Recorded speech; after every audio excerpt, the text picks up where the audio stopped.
जय हिंद दोस्तों, आज का वीडियो आपके चेहरे पर मुस्कान ला देगा, क्योंकि आज भी राहुल गांधी जी ने संसद में ऐसा ज्ञान बांटा था कि लोग सोच में पड़ गए थे कि ये बोल क्या रहे।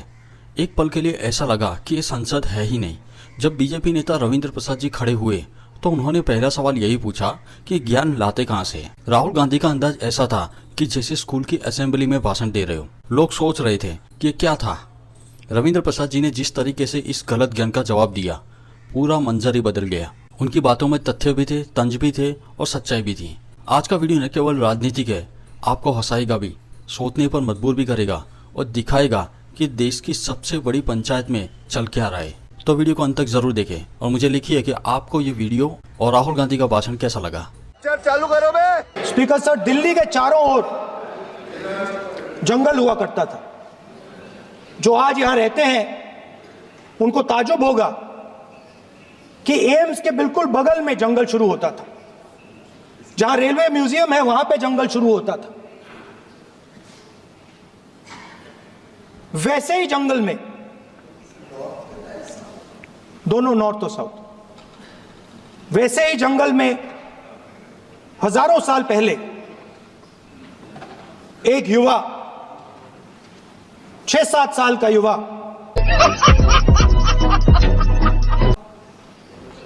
हर रोज सुबह उठ के 4 बजे उठ के,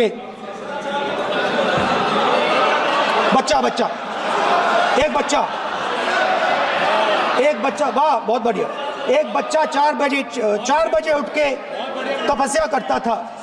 हर रोज सुबह तपस्या, हर रोज सुबह वो धनुष उठाकर तीर कमान चलाता था और घंटे उसने तपस्या की। सालों के लिए उसने तपस्या की।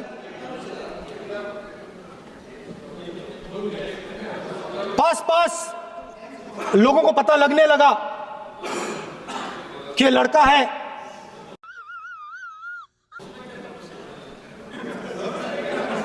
यही तो आप नहीं समझ सकते हो, यही तो प्रॉब्लम है। धनुष में तपस्या है, मनरेगा के काम करने में तपस्या है।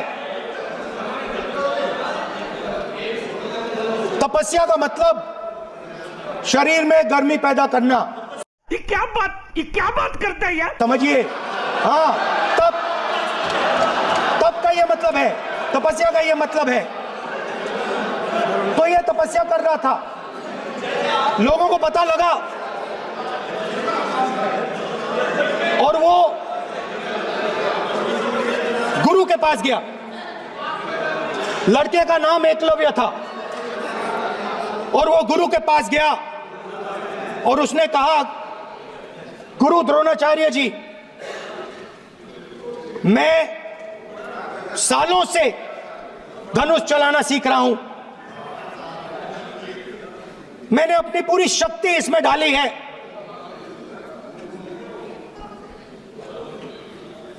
आप मेरी मदद कीजिए, आप मेरे गुरु बनिए। द्रोणाचार्य जी ने एकलव्य को कहा कि आप ऊंची जात के नहीं हो, आप ऊंची जात के नहीं हो, आप द्विजा नहीं हो। मैं आपका गुरु नहीं बनूंगा, यहां से तुम चले जाओ। और एकलव्य चला गया। फिर से एकलव्य ने तपस्या शुरू की, फिर से तपस्या शुरू की। कुछ साल बाद द्रोणाचार्य जी और पांडव उसी जंगल से निकले। एक कुत्ता भौंक रहा था, कहानी आपने सुनी है, सुना देता हूं। कुत्ता भौंक रहा था, अचानक कुत्ते की आवाज शांत हो गई। द्रोणाचार्य जी और पांडव पास गए और उन्होंने देखा कि तीरों के जाल में कुत्ता फंसा हुआ था। मुंह में तीर था एक, हाँ, मगर कुत्ता तीरों के जाल में फंसा था। एक तीर मुंह में थी, शांत था कुत्ता, मगर कुत्ते को चोट नहीं लगी।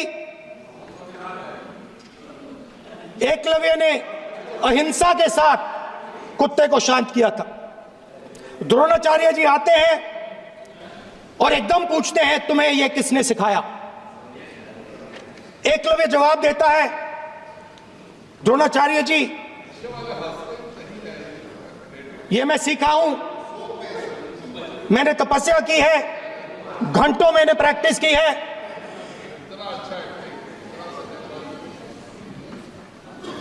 आपने मुझे गुरु बनने से मना किया था, तो मैंने एक मूर्ति, मट्टी की मूर्ति सामने रखी और मैंने प्रैक्टिस की और मैं सीखा।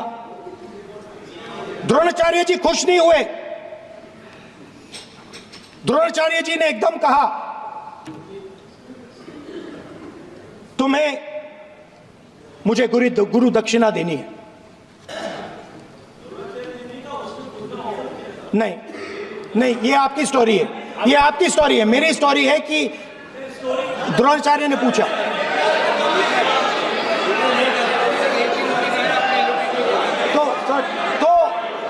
तो द्रोणाचार्य जी ने, Sir, the PM will not speak. You have to understand.